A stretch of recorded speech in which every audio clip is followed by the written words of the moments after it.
think that's why a lot of us get into it too, is because we know that it's got the potential to make us money to fund a life that we want. For sure. Is it still funding yours? It is. It is quite well. Your investments are? Yes. So I have a hard time.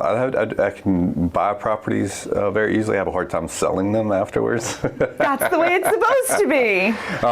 So we haven't sold many of the properties we bought. I have sold 2 along the way. But yeah, the goal was kind of to buy 1 a year.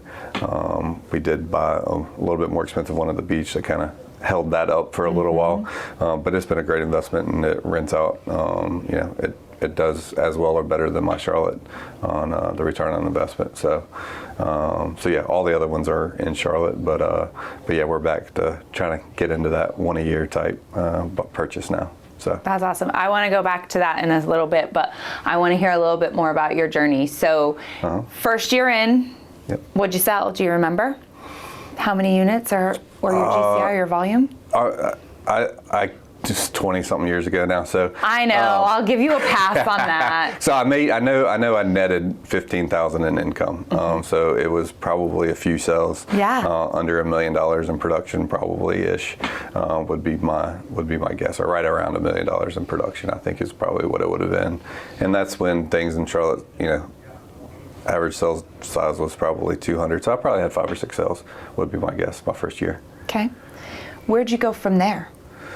So then it was finding the business, right? Where do I find the business?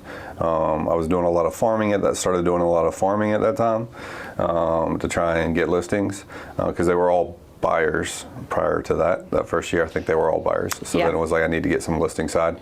I also teamed up with the older brokers in the office and let them know that I would take anything.